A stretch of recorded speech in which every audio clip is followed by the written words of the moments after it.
everyone, welcome to another macrame Q&A session.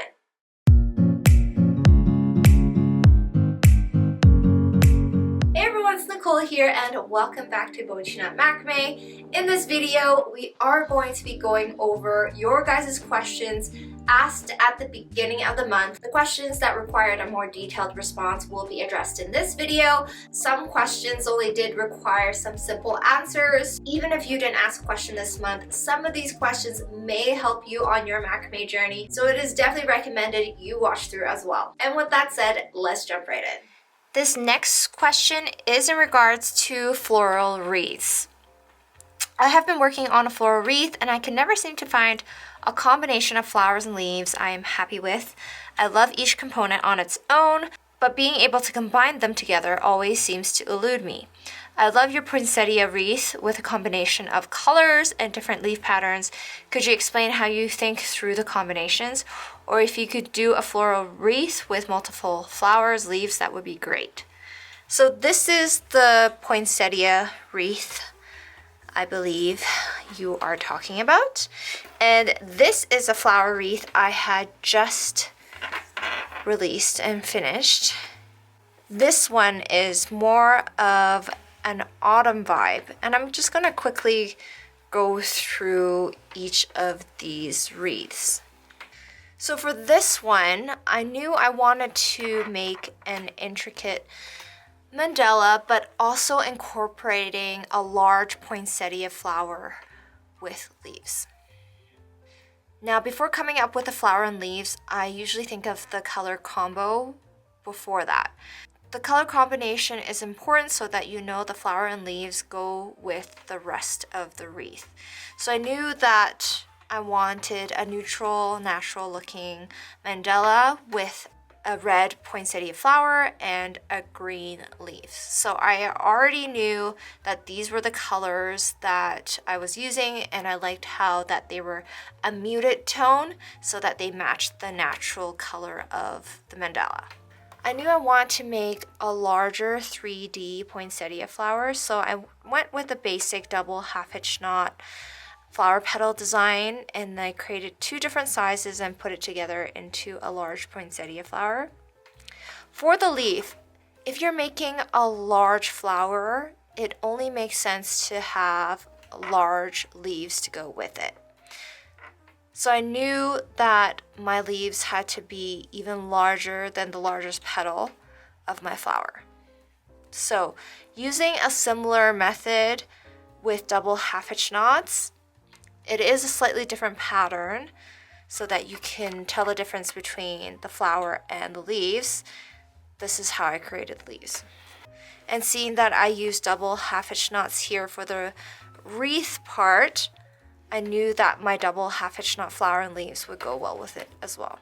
Now this would work fine if you make this flower slightly smaller and your leaf slightly smaller as well. As long as your leaves are slightly bigger than the largest petal of your flower, I think it would still look great. Okay, this is the autumn wreath that I just finished.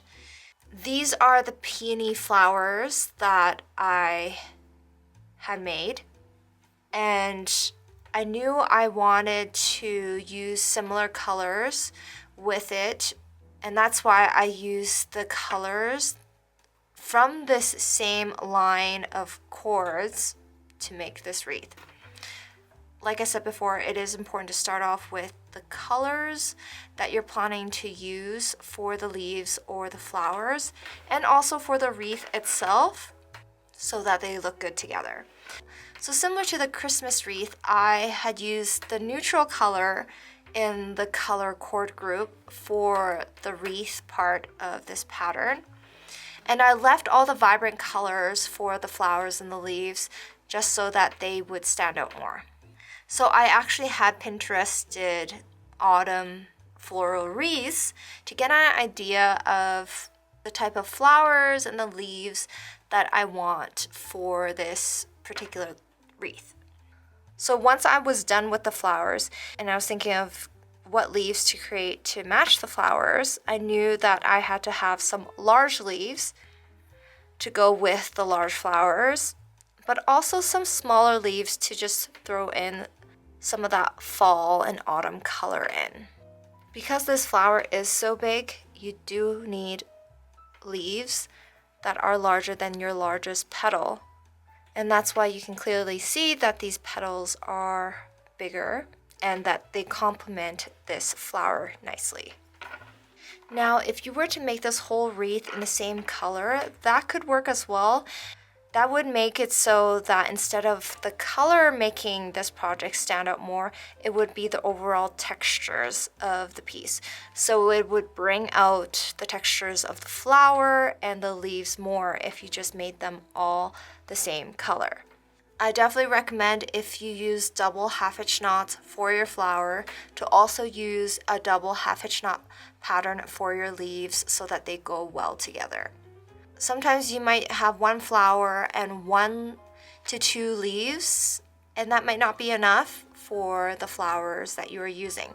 If so, try making a few more to see if a few more leaves will complement the flower better. I knew 1 leaf on each side wasn't enough for this flower wreath. I did want it to make it a little bit more busy on this side of the wreath, since we have one side that is empty. And because these flowers are so big, you do need a few more leaves to fill up the sides to make it look nice. Hopefully that helps in combining flowers and leaves into your projects. Hopefully the video response was enough to resolve some of your questions, and if not, and you have some follow-up questions, or if there are any new or additional questions that have come to light, make sure you ask them in the comment section below. As always, thank you guys for watching, and I'll see you guys next time.